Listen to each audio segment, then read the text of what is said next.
guys, another lovely sunny day in Tokyo today. And today what I wanted to do was just to give you a little technique lesson, because some students have asked me, how do you prevent getting a lower string ringing through when you're playing, or upper strings ringing through when you're playing. So what I wanted to do today was just talk about the techniques that you can employ to stop the strings from ringing through and making a lot of noise when you're playing. Some people play with their thumb resting on the rear pickup or on the front pickup, depending on what they're most comfortable with. If you do this, can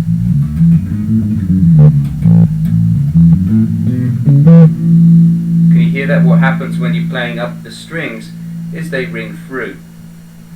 That's why I don't employ that technique.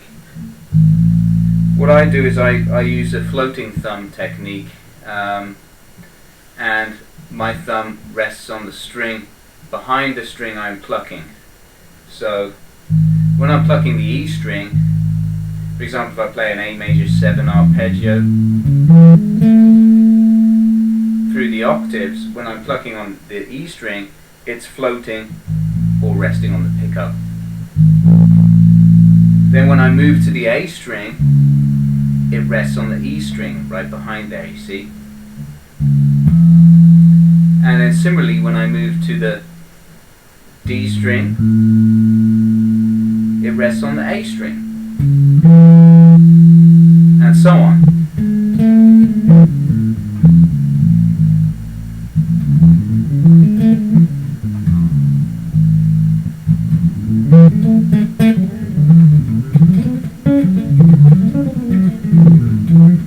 So then I can get, I can play solos without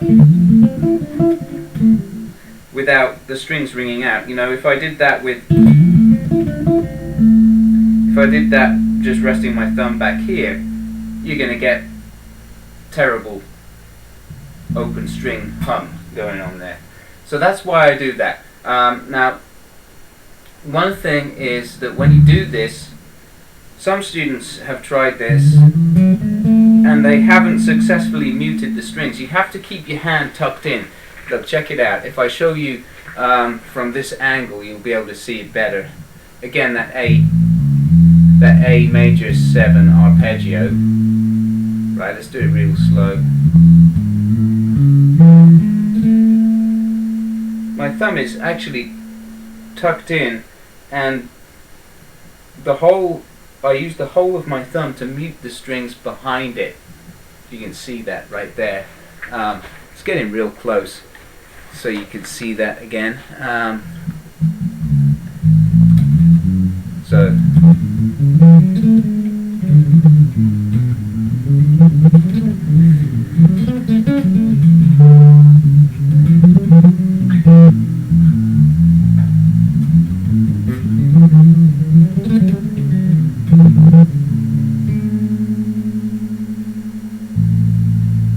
So that gives you a little bit of an idea of how that's done. Many people find this very, very uncomfortable because they're so used to doing this open hand position. If you are used to this open hand position, then I suggest using maybe the technique that John Patitucci employs. What he does is he mutes the strings behind the strings he is playing by using his fourth and fifth finger, his ring finger and pinky. I can't do this. I find this incredibly uncomfortable, but this is what his hand position looks like. I can't do that, and he also floats that around as well. But the thing is with that technique, you've only got 2 fingers to mute the strings behind you. If you play a 6-string bass, I mean, this is the thing, he plays a 6-string bass most of the time. You know, you're still going to get the low B rumbling, perhaps. So it's not. I don't think personally. It's down to personal taste, but I don't think it's the most effective technique. My technique comes from watching Stanley Clark. Actually, and Stanley Clark keeps an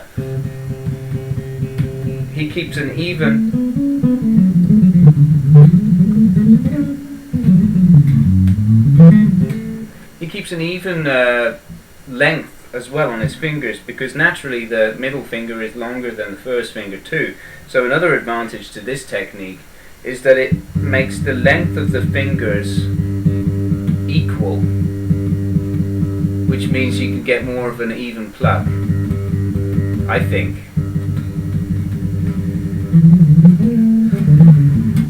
Also, it's good for speed as well, of course.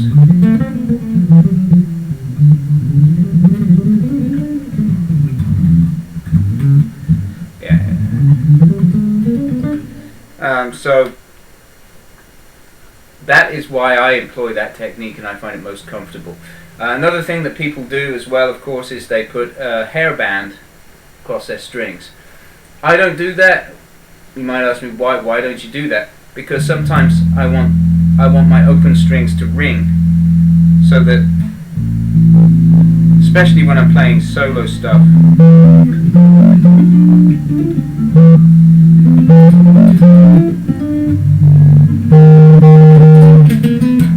like here, my intro to Summertime.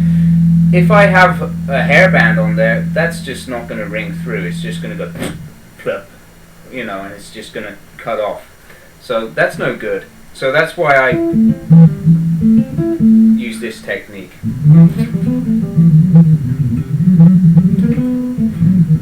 And I'm not saying like I've got it perfectly or anything. Not at all. Sometimes I miss. Sometimes a string rings through, but maybe 80%, 90% of the time, it's clean. So for me, that's good. I'm trying to improve it all the time, of course, through practice. But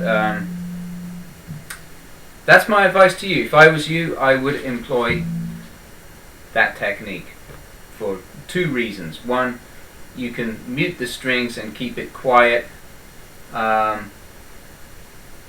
without having to use a hairband, which is going to be detrimental to other passages in the music that need long open notes, because you won't be able to get them.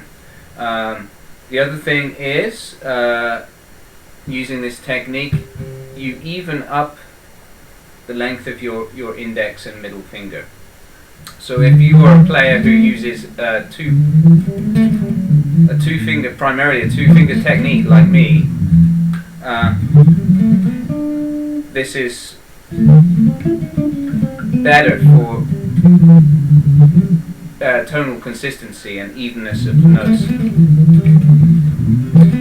So that's why I recommend it. Those are the two main reasons. So I hope that's useful to you anyway. If you have any questions about that technique, just let me know. I'm just going to play through a scale now, very, very slowly, so you can see the technique in action, maybe from this angle. So